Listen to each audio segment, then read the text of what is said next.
तो रिसर्चर्स को जंगलों के अंदर देखते हैं और एक रिसर्चर जब अपना कैमरा फिट कर रहा होता है तो अचानक उसके कैमरा स्टैंड के ऊपर खून लग जाता है। ये देखकर वो घबरा जाता है और जब नीचे जमीन में देखता है तो वहाँ मिट्टी के अलावा उसे पहले तो कुछ नहीं दिखता, पर अचानक से उसे दो चमकती आंखें दिखाई देती हैं, जैसे मिट्टी में से किसी ने ये आंखें खोली हो। ये कोई इंसान नहीं था, लकड़ी से बना कोई क्रिएचर था जिसके अंदर से ये खून निकल रहा था। और अब वो क्रिएचर इस इंसान को अपने पास खींच लेता है और दूर खड़े उसके साथी को समझ नहीं आती कि उसका पहले वाला साथी गायब कहाँ हुआ। ये तो वो समझ चुका था कि यहाँ पर कोई बहुत बड़ा खतरा है। अपनी जान बचाने के लिए वो यहाँ से भी भागता है, पर उसे भी जमीन में एक गड्ढा दिखाई देता है और वो गड्ढा अचानक से एक क्रिएचर का रूप लेते हुए उसका पाँव पकड़ लेता है। वो नीचे देखता है तो उसे भी दो चमकती हुई आंखें दिखाई देती हैं जो उसे फिर जमीन में खींच लेती है और ये इंसान भी यहाँ गायब हो जाता है। अब सीन कट होकर हमें एक आध दिन के बाद माइकल और उसके बेटे को दिखाया जाता है। माइकल अपने बेटे को शिकार सिखाने के लिए जंगलों में लेकर आया था, लेकिन जंगल में आते ही उसका डॉग बुरी तरह से भौंकने लगा था। माइकल को लगा कि वो अपनी मर्जी से इधर उधर जाना चाहता है, इसीलिए माइकल अपने बेटे से कहता है कि डॉग को छोड़ दो। डॉग भागते हुए उस जगह पर चला जाता है जहाँ पर कल रिसर्चर्स आए हुए थे और उनका सामान भी पड़ा हुआ था। माइकल इस सामान को देखकर समझ जाता है कि ये लोग अपना सामान लेकर यहाँ से नहीं गए, तो इसका मतलब है कि वो किसी बड़े खतरे का सामना कर गए हैं। उन्हें यहाँ पर एक कपड़ा भी दिखाई देता है जिस पर खून लगा हुआ था। इससे वो समझ गए कि जरूर यहाँ पर जान का भी खतरा है। इसीलिए वो अपने बेटे से कहते हैं कि तुम अपने डॉग को लेकर यहाँ से चले जाओ, मैं जल्द ही यहाँ से वापस आऊंगा। यहाँ उसके डैड ने उससे कहा था कि तुम्हें पीछे से कोई भी आवाज सुनाई दे तुम पीछे मुड़कर नहीं दिखोगी। जंगल से बाहर निकलने की रास्ता नहीं, उसे गोली चलने की आवाज आ जाती है, पर वो अपने डैड के कहे के मुताबिक पीछे मुड़कर नहीं दिखता।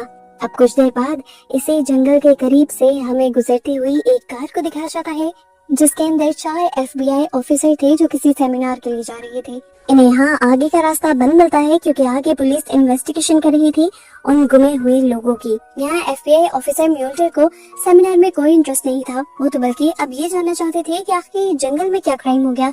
इसलिए वो निकल कर जब क्राइम सीन पर जाने ही लगते हैं तो अचानक से उन्हें एक लेडी रोक लेते हैं जो घबराए हुए FBI ऑफिसर को बताती है कि कल ही मेरे हस्बैंड मेरे बेटे को शिकार सिखाने के लिए जंगल में लेकर गए थे, लेकिन मेरा बेटा और डॉग तो वापस आ गए, लेकिन मेरे हस्बैंड का कुछ पता नहीं चल रहा। वो रो रही थी। FBI ऑफिसर म्यूल्टर उससे कहते हैं आपको घबराने की जरूरत नहीं, हम FBI से हैं, हम हर चीज का पता चला लेंगे। वो जंगल के अंदर इस केस की इन्वेस्टिगेटिंग ऑफिसर मिशेल से मिलते हैं और उन्हें अपना कार्ड दिखाते हैं, जिसके बाद मिशेल उन्हें सारा केस समझाने लगती है कि किस तरह कल माइकल नाम का एक आदमी इस जंगल में गायब हुआ है और उससे पहले यहाँ पर रिसर्च करने वाले 2 रिसर्चर्स भी गायब हुए थे। मिशेल ऑफिसर से कहते हैं ये केस कोई ज्यादा इम्पोर्टेंट नहीं है, आपको कोई और काम है तो वो कर सकते हैं, जरूर इस सब में जंगल के जानवरों का ही हाथ होगा। हमें यहाँ से कुछ पाँव के निशान भी मिले हैं जो हर कुछ दूरी के बाद गायब हो जाते हैं। मुझे लगता है कि ये उड़ने वाला कोई जानवर है जो चल भी सकता है और उड़ भी सकता है। लेकिन वो मिशेल की इस बात से एग्री नहीं कर रहा था कि ये एक आम सा केस है। उसके मुताबिक ये केस बहुत ज्यादा कॉम्प्लिकेटेड था।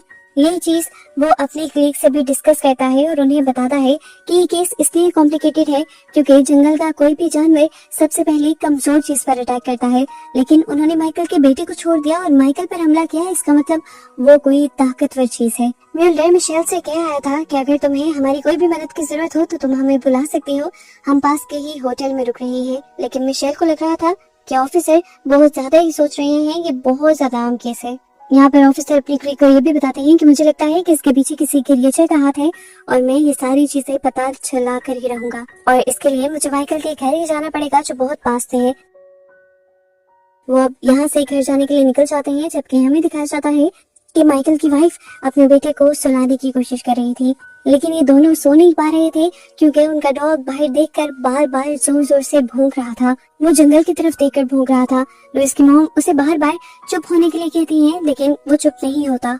आखिरकार तंग आकर माइकल की वाइफ उस डॉग को खोल देती है और वो फौरन जंगल की तरफ भाग जाता है। वो देखना चाहती थी कि आखिर उनका डॉग गया कहाँ है। वो जब डॉग का पीछा करती है तो अचानक जंगल में से भी उन्हें कोई चीज निकल कर डराती है। वो उसे देख तो नहीं पाती पूरी तरह, पर डर कर फौरन घर वापस आ जाती है।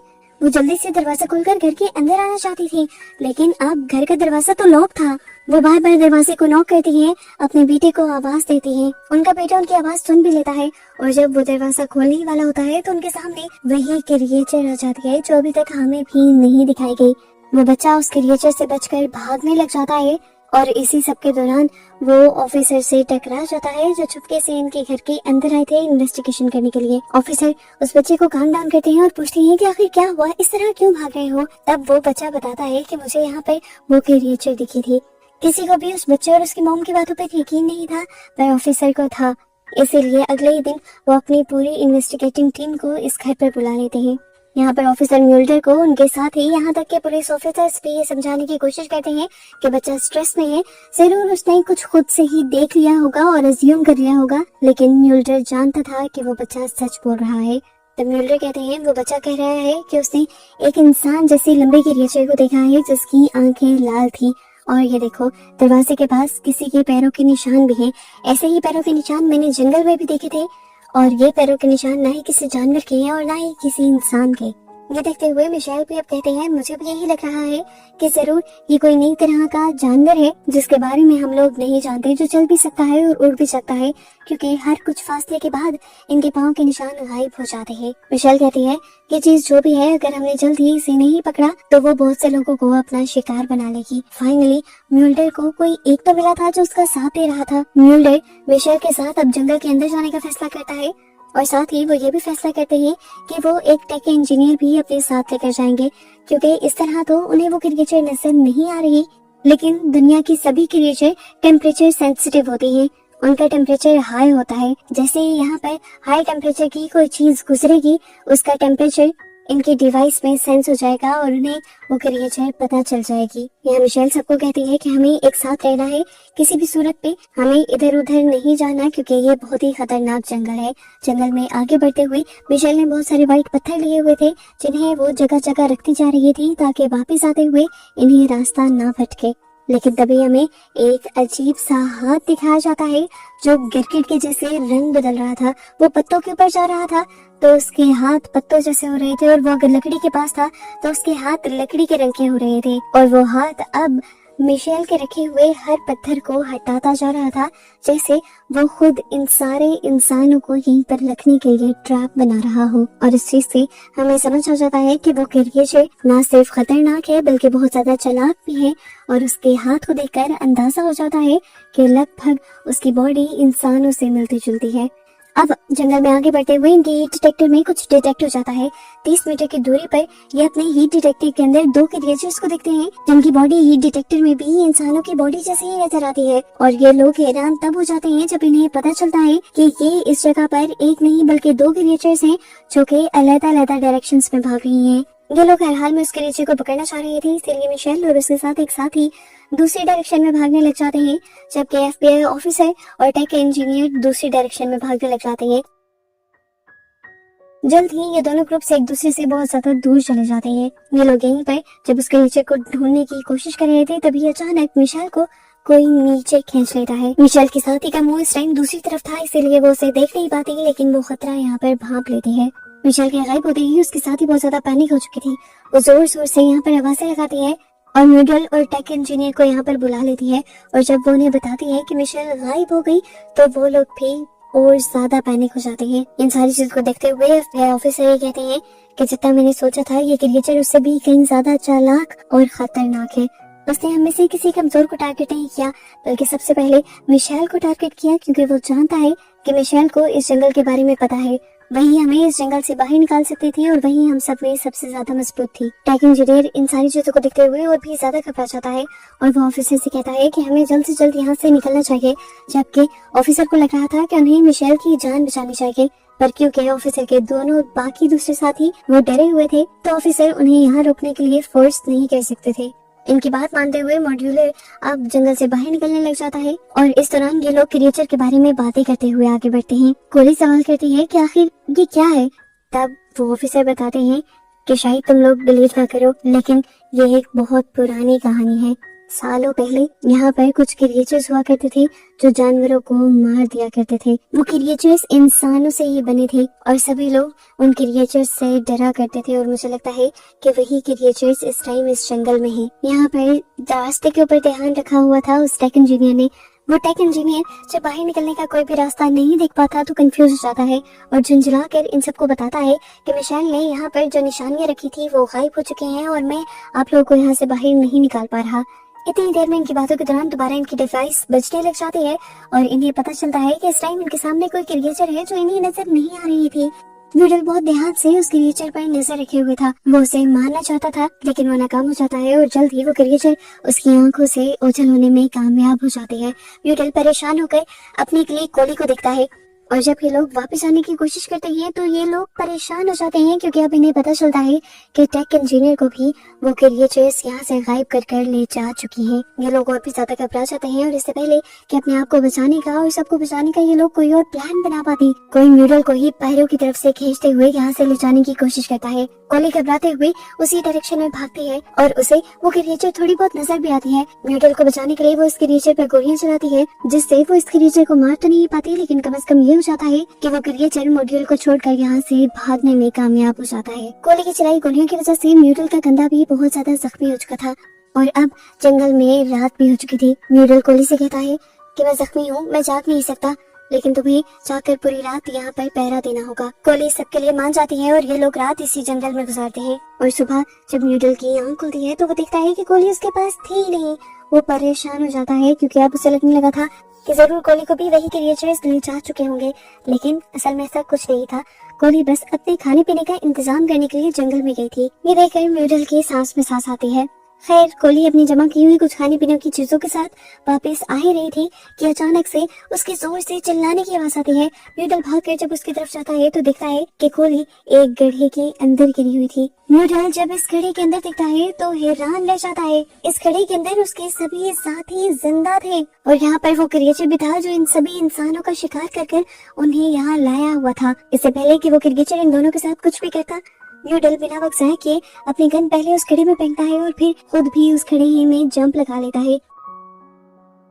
म्यूडल और कोली दोनों ही जल्दी जल्दी उस क्रिएचर पर फायर करते हैं और आखिर उसकी मौत हो जाती है। उसके मरने के बाद अब हमें भी उस क्रिएचर को पूरी तरह दिखाया जाता है।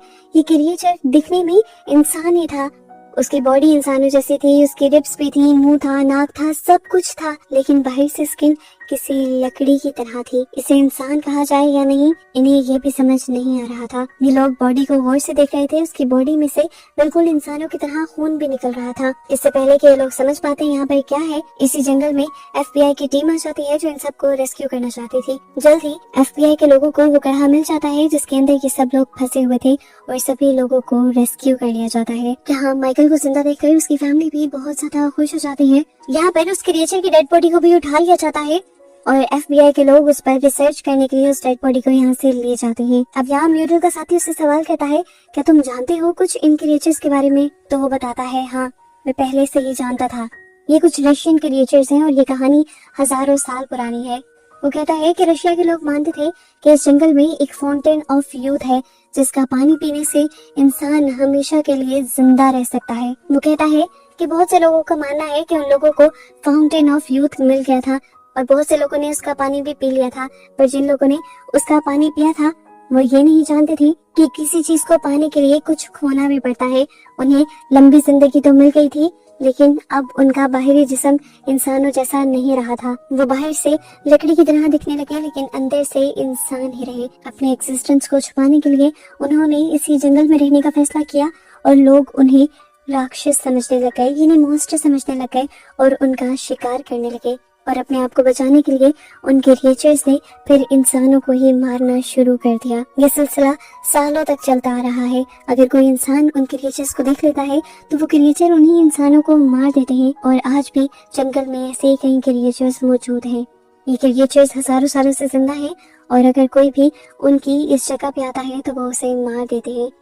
इन्हीं सारी बातों के दौरान उसे याद आता है कि कोली इस टाइम होटल रूम के अंदर जा रही थी और कोली ने भी उन क्रिएचर को देखा था जरूर वो क्रिएचर उसे भी मार देते, इसीलिए वो भागते हुए उस होटल रूम के अंदर जाता है और कोली को फौरन से यहाँ से निकल जाने को कहता है। बज़ाहिर तो यहाँ पहुँचने पर न्यूडल को कुछ दिखाई नहीं देता, लेकिन फिर भी वो कोली को लेकर यहाँ से निकल जाता है और उनके जाने के बाद हमें बेड के नीचे 2 चमकती हुई आंखें दिखाई जाती हैं, जिसका मतलब था कि न्यूडल सही था।